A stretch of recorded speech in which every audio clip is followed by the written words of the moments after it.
Hello everyone. तो क्या हाल चाल है आप सभी लोगों के। आई होप तो सभी लोग बहुत अच्छे से होंगे और अपने घर में बैठ के पढ़ाई कर रहे होंगे। तो आज हम स्टार्ट करने जा रहे हैं क्लास 10th का एक नया चैप्टर, चैप्टर नंबर 8, ट्रिग्नोमेट्री या त्रिकोणमिति। इस चैप्टर के अंदर ज्यादातर लोगों को या ज्यादातर स्टूडेंट को जो है बहुत ज्यादा परेशानी होती है। उन्हें ये चैप्टर सबसे ज्यादा डिफिकल्ट चैप्टर लगता है।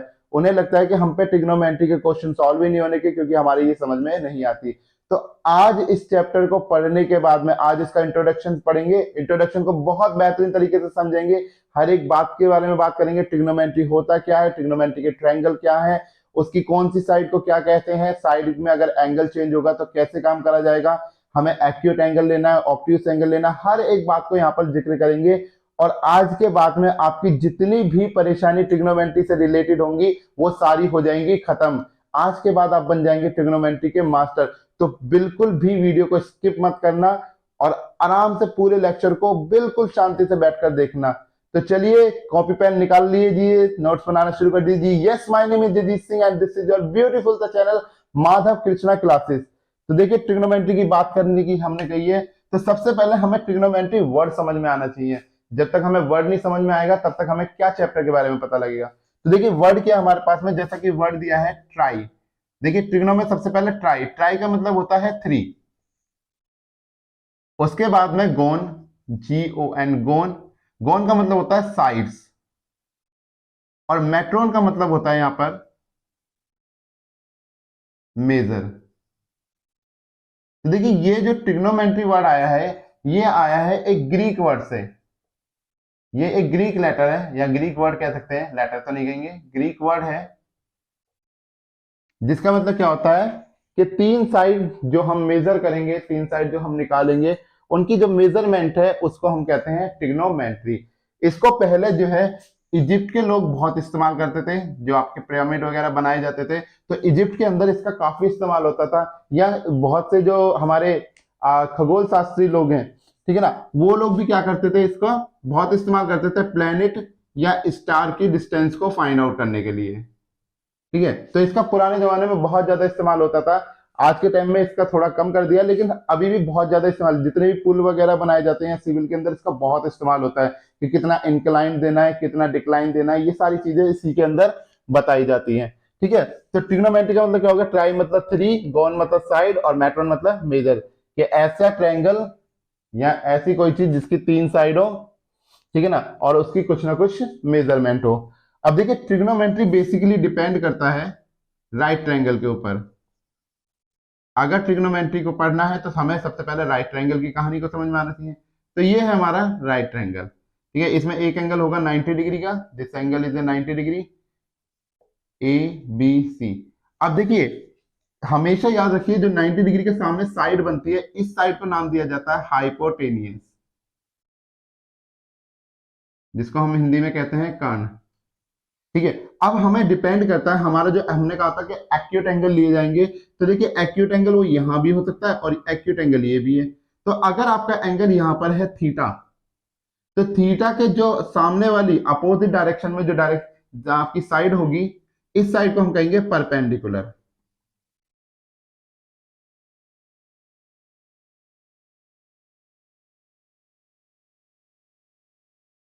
हमेशा जो भी आप एंगल लेंगे, जो भी आप थीटा एंगल ले रहे हैं, यहाँ पे एंगल कुछ भी हो सकता है, ए भी डाल सकते हैं, बी भी डाल सकते हैं, एज यू विश, कोई भी एंगल हो सकता है। तो जो भी एंगल होगा, एंगल के जस्ट अपोजिट डायरेक्शन में, ये अपोजिट डायरेक्शन है, अपोजिट डायरेक्शन वाली साइड को कहेंगे आप परपेंडिकुलर, हिंदी में से कहते हैं लंब।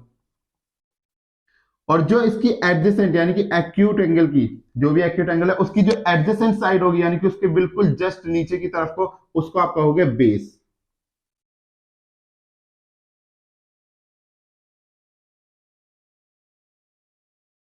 ठीक है, तो अब देखिए अगर मैं इसके एंगल को चेंज कर दूं, तो देखिए किस किस चीज पर फर्क पड़ेगा हमारा, ये भी हम देख लेते हैं। मान लीजिए ये मेरा ट्रायंगल है, ये 90 डिग्री, ABC।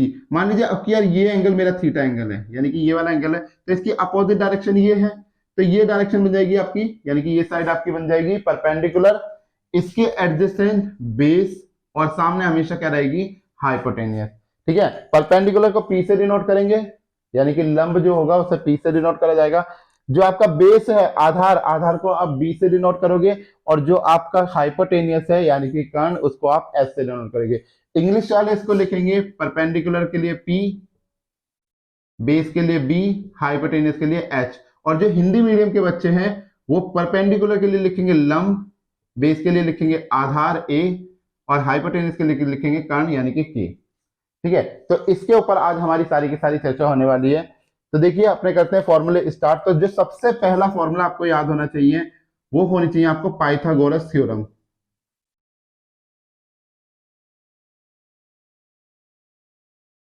पाइथागोरस थ्योरम क्या होती है आपकी? परपेंडिकुलर का स्क्वायर प्लस बेस का square is equal to hypotenuse का स्क्वायर। सबसे अहम आपकी थ्योरम यही है पाइथागोरस थ्योरम। इसके बेस पर आपकी 8.1 एक्सरसाइज पूरी की पूरी इसी के बेस पर सबसे पहले चलती है। अगर ये नहीं होगी तो इसके बिना आप थर्ड साइड को निकाल ही नहीं पाओगे। ठीक है, तो थर्ड साइड निकालने के लिए आपको सबसे पहले क्या चाहिए? पाइथागोरस थ्योरम चाहिए। ठीक है ना? तो जल्दी से इसे उतार लीजिए, उसके बाद मैं आपको सारे फॉर्मूले बताता हूं और आपकी सारी परेशानी को करते हैं दूर। ठीक है, नोट डाउन कर लीजिए।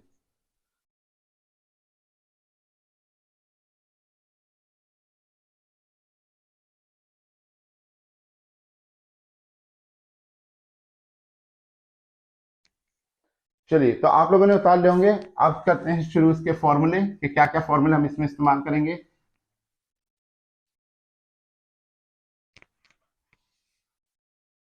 तो ट्रायंगल को हम बना लेते हैं अपना साइड में। ये हमारा 90 डिग्री, ये हमारा थीटा एंगल, ये परपेंडिकुलर, बेस एंड हाइपोटेन्यूस। तो टाइप वन के फॉर्मूले जो हमारे पास हैं वो है first formula sine square theta plus cos square theta, वो होता है हमारा 1 के बराबर। अब यहां से हम अपने तीन फॉर्मूले बना सकते हैं कि अगर मैं कोस स्क्वायर थीटा को यहीं रखूं इज इक्वल टू साइन को शिफ्ट करूंगा राइट में तो ये हो जाएगा 1 माइनस साइन स्क्वायर थीटा, और अगर मैं साइन स्क्वायर थीटा को यहीं पे रखूं और कोस को शिफ्ट करूं तो ये हो जाएगा 1 माइनस कोस स्क्वायर थीटा। तो इस तरीके से हर एक के तीन फॉर्मूले ही बनेंगे। दूसरा होता है हमारा 1 प्लस टेन स्क्वायर थीटा जो कि इक्वल होता है sec square theta. Tan square theta equal होता है हमारा सेक स्क्वायर थीटा माइनस का 1, या हम कह सकते हैं कि जो हमारा 1 होता है वो इक्वल होता है sec square theta minus tan square theta के बराबर। ठीक है, तीसरा फॉर्मूला हमारे पास आता है यहाँ पे 1 प्लस कोट स्क्वायर थीटा जो कि इक्वल होता है कोसेक स्क्वायर थीटा के, यानी कि cot square theta equal to cosec square theta minus 1, या 1 को मैं यहीं पे रखूं तो ये हो जाएगा cosec square theta minus cot square theta. ठीक है, तो ये हमारा सबसे पहला टाइप है फॉर्मूला का। टाइप टू की बात कर लेते हैं। टाइप टू, अब टाइप टू में हमारे पास में क्या होता है कि जो साइन थीटा होता है, साइन थीटा वो इक्वल होता है परपेंडिकुलर अपॉन हाइपोटेनियस के, यानी कि साइन थीटा की वैल्यू क्या होती है? परपेंडिकुलर अपॉन में हाइपोटेनियस। ठीक है ना? तो याद रखिएगा इसका। अगर मैं इसको पूरी डेरिवेशन पूरी डिफाइन में लिखूंगा तो परपेंडिकुलर मतलब क्या हो गया? Opposite side of angle theta upon में हाइपोटेनियस। थीटा से अपोजिट डायरेक्शन में जो है, तो opposite side of angle theta upon में हाइपोटेनियस। तो आप ये सारी एब्रिविएशन देखिए, इतना ज्यादा इसका यूज नहीं होता कि इतना ज्यादा डिटेल में इसको लिखा जाए, क्योंकि इससे शॉर्ट से आपका काम बन जाता है। ठीक है, तो नेक्स्ट हमारे पास में क्या आ जाएगा? कॉस थीटा की बात करते हैं। कॉस थीटा होता है हमारा बेस अपॉन में हाइपोटेनियस। तो यहां पर क्या हो जाएगा? Adjacent side, adjacent side of angle theta upon में हाइपोटेनियस। अब देखिए एडजेसेंट साइड कौन सी है? ये वाली, ये जो नीचे साइड है इस साइड को हम कह रहे हैं एडजेसेंट साइड, और ये अपोजिट साइड है इसकी। ठीक है, नेक्स्ट हमारे पास में है टेन थीटा। तो टेन थीटा होता है आपका परपेंडिकुलर अपॉन में बेस। ठीक है, यानी कि अपोजिट साइड,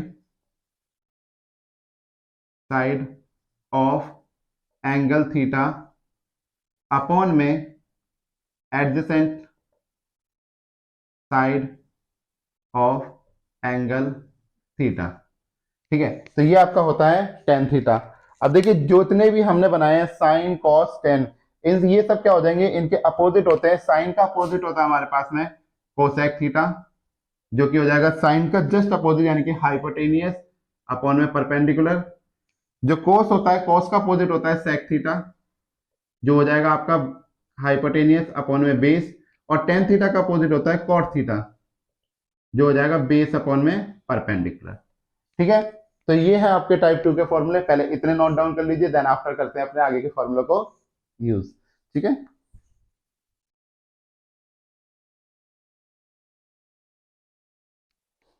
चलिए, तो आपने फॉर्मूले उतार लिए होंगे, किसी ने नहीं उतारे तो वो वीडियो को पॉज कर ले और पॉज करके उतार ले। आपके हाथ में टेक्नोलॉजी है, आपके हाथ में आपका कीबोर्ड का बटन है, उसको पॉज करिए और उतार लीजिए।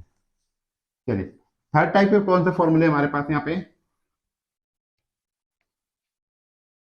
देखिए फॉर्मूले इस चैप्टर के सारे यूज करेंगे हम, यानी कि सारे के सारे फॉर्मूले लिखाएंगे। ऐसा नहीं है कि कोई एक्सरसाइज अगर हमारी नहीं आ रही तो हम उसके फॉर्मूले नहीं लिखेंगे। ठीक है, जैसे 8.3 एक्सरसाइज आपकी इस बार नहीं आ रही है, तो 8.3 के ऐसा नहीं है कि हमें फॉर्मूला ना पता हो, क्योंकि पता नहीं है फॉर्मूला कहाँ पे इस्तेमाल हो जाए। ठीक है, तो फॉर्मूले सारे लिखे जाएंगे। टाइप थर्ड,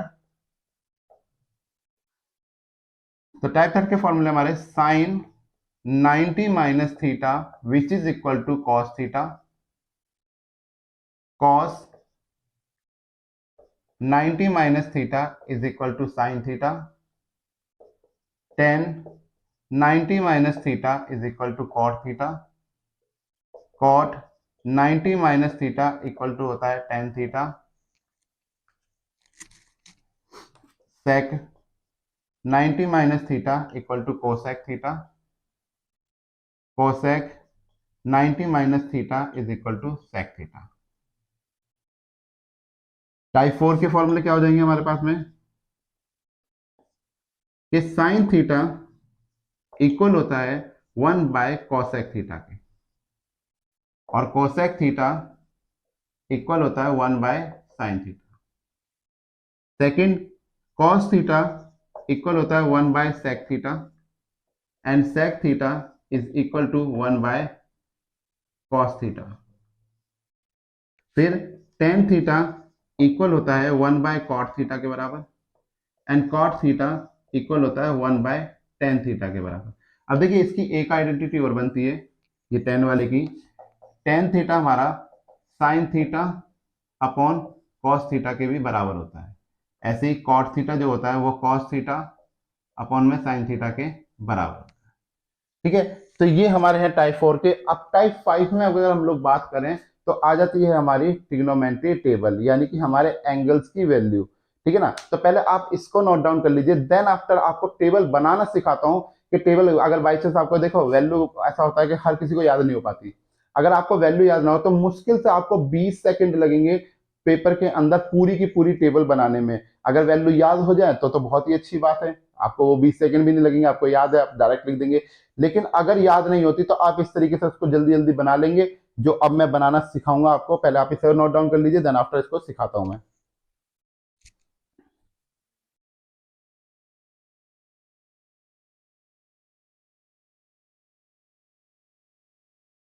चलिए, तो अब बनाते हैं अपनी टेबल, जिसका खास है बिल्कुल और जिसका इस्तेमाल भी बहुत ज्यादा होना चाह रहा है।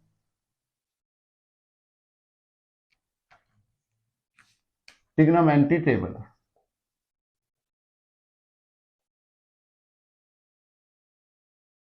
अब देखिए हमारे पास यहाँ पर हम कौन कौन सा एंगल पढ़ने वाले हैं, angle 0 degree, 30 degree, 45 degree, 60 degree and 90 degree.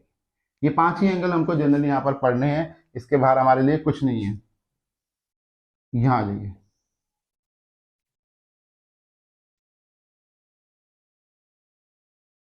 अब देखिए आपको क्या करना है, यहाँ पे आपके क्या है रेशियो, यहाँ आप कह सकते हो ये आपके हो गए एंगल,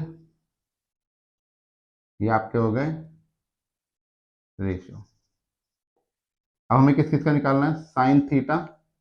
अब देखिए आपको कैसे लिखना है, यहाँ पर यहाँ लिखिए 0, यहाँ पे 1 2 3 एंड 4, और जो 4 आया है यानी कि पूरे नंबर को सबको क्या करो 4 से लगा दो डिवाइड। उसके बाद में सब पे लगा दो अंडर रूट। ठीक है, अब देखिए 4 का डिवाइड जब मैं जीरो में लगाऊंगा तो मुझे रिजल्ट मिलेगा 0। 1, 4 का डिवाइड 1 में नहीं लग सकता, तो 1 परफेक्ट स्क्वायर है 1 का, और 4 परफेक्ट स्क्वायर है आपका 2 का। ऐसे ही 2 से इसे काटा, 2 1 जा 2, 2 2 जा 4 काटेंगे, तो हमारे पास ऊपर मिला 1, 1 तो परफेक्ट स्क्वायर है, और 2 किसी का परफेक्ट स्क्वायर नहीं है, तो नीचे आ गया √2। यहाँ से देखिए कोई भी नहीं कट रहा, तो √3 किसी का परफेक्ट स्क्वायर नहीं है, 4 है 2 का परफेक्ट स्क्वायर, 4 से 4 कैंसिल करेंगे तो रिजल्ट मिला 1। अब ये सारी की सारी वैल्यू cos थीटा के लिए कर दीजिए अपोजिट, यानी कि ये जो 1 है सबसे पहले लेके आ जाइए, ये जो इसका यहाँ पे पीछे से सेकंड है, यहाँ पर आगे सेकंड बना दीजिए इसको, थर्ड वाले को थर्ड रहने देंगे, फोर्थ वाले को, यानी कि इसके लिए पीछे से आ रहे हैं फोर्थ है, तो इसका फोर्थ यहाँ पर आ जाएगा 1/2, और 0 को ले जाइए लास्ट में। अब टेन थीटा की टेबल बनाने के लिए टेन थीटा की वैल्यू 1 का डिवाइड लगाइए 0 में, जब 1 का डिवाइड आप 0 में लगाएंगे तो रिजल्ट मिलेगा 0। √2 से आपका 2 कटा, ऊपर बचा 1, नीचे बचा √3, तो बचा गया 1/√3। अब यहाँ पे आ जाएंगे तो ये पूरा पूरा कैंसिल हो रहा है, तो 45 की वैल्यू यहाँ पे मिली 1, ये 2 से 2 हो गया कैंसिल, तो बचा आपके पास में √3/1, अपॉन में 1 कोई नहीं लगाता, 1/0 हमारा होता है नॉट डिफाइंड। ठीक है, तो ये जाएगा आपका नॉट डिफाइंड। ठीक है, अब यहाँ पर क्या है हमारे पास में, बाकी साइन का जो अपोजिट होता है, देखिए टेन का अपोजिट कोट, कोस का अपोजिट सेक, और साइन का अपोजिट होता है कोसेक। तो टेन का अपोजिट लिख लेते हैं पहले कॉट थीटा, तो कॉट थीटा यहाँ जहां जहां पे इसको 0 मिलेगा वहां पर आपको कर देना नॉट डिफाइंड, और जहां पर नॉट डिफाइंड मिलेगा वहां कर दीजिए 0। तो ये 0 है, यहाँ पे लिख दिया हमने नॉट डिफाइंड। 1/√3 को बना देंगे √3, 1 बन जाएगा 1, क्योंकि 1 में तो कोई चेंजेस आएगा नहीं, ऊपर नीचे दोनों 1 ही है। ठीक है, √3 आपका हो जाएगा 1/√3, यहाँ पे आ रहा है नॉट डिफाइंड, तो ये बन गया 0। नेक्स्ट हमारे पास है कॉस का opposite sec theta. Sec theta के केस में ये 1 है, तो 1 लिख दिया हमने, √3/2 है, 2/√3 हो गया, 1/√2 है, √2, 1/2, 2, 0 का नॉट डिफाइंड। फिर कोसेक थीटा की अगर बात करें, कोसेक थीटा 0 है, नॉट डिफाइंड, 1/2, 2, 1/√2, √2, √3/2, 2/√3, एंड 1 का 1। तो ये है आपकी ट्रिग्नोमेट्री टेबल। अगर आप लोगों को याद ना हो तो पेपर के अंदर मुश्किल से 20 सेकंड लगेंगे आप लोगों को, और आपका पेपर में पूरी की पूरी टेबल तैयार हो जाएगी और आपकी वैल्यू आपको पता होगी। तो पेपर में अगर वैल्यू से रिलेटेड कोई भी क्वेश्चन आएगा तो आपका अटकेगा नहीं, इस चीज को थोड़ा सा ध्यान रखेंगे कि टेबल को कैसे बनाएगा। कुछ नहीं करा गया, बिल्कुल सिंपल सा काम करा हम लोगों ने। क्या करा है, सबसे पहले अपने एंगल लिख लिए, जो जो एंगल हमारे यूज होंगे, 0, 30, 45, 60, 90, सबको क्या करा, यहाँ से 0 से लेकर 4 तक काउंटिंग लिखी, फिर पूरे नंबर को यानी कि 0, 1, 2, 3, 4 सबको कर दिया 4 से डिवाइड, उस पर लगा दिया अंडर रूट, और उसके बाद में बस हमने यहाँ पर डिवाइड करा है, सिर्फ 4 का डिवाइड लगाया 0 के अंदर, 4 का डिवाइड लगाया 1 के अंदर, 4 का 2 के अंदर, 4 का 3 के अंदर, और 4 का 4 के अंदर। तो हमारी पहली वैल्यू मिली, पहली मिलने के बाद इसको कर दिया हमने अपोजिट, और उसके बाद में हमने 1 का डिवाइड लगा दिया 0 के अंदर, तो हमें 10 की वैल्यू मिल गई। इस तरीके से हमने तीनों मिला लिया, और फिर तीनों को कर देंगे रिवर्स, उल्टे ऑर्डर में लगा देंगे, और यहाँ पे हमारे पास में क्या हो जाएगी, इनकी बाकी बची हुई आइडेंटिटी की वैल्यू यानी कि बाकी एंगल की वैल्यू भी हमें मिल जाएगी। ठीक है, इसको कर लीजिए नोट डाउन।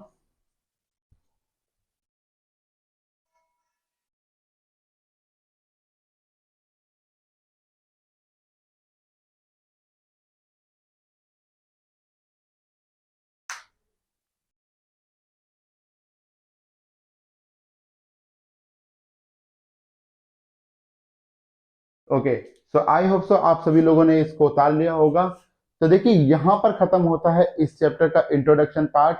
अगली क्लास के अंदर हम लोग पढ़ेंगे इसकी एक्सरसाइज नंबर 8.1, 8.2 और 8.4 के बारे में। ठीक है, क्योंकि 8.3 इस बार एग्जाम में नहीं आ रही है आपकी, 8.3 को कर दिया गया डिलीट, तो इसलिए जो बची हुई 3 एक्सरसाइज हैं उसको हम बहुत अच्छे तरीके से बहुत ध्यान से पढ़ेंगे। और अगर एक बार आपने यहां से पढ़ ली तो उसके बाद में आपको ट्रिग्नोमेट्री की कोई भी परेशानी नहीं आने वाली। तब तक के लिए आप रिवीजन करते रहिए, इन फॉर्मूलों को तैयार करिए। मिलते हैं आपसे नेक्स्ट वीडियो के अंदर, तब तक के लिए ऑल द वेरी बेस्ट।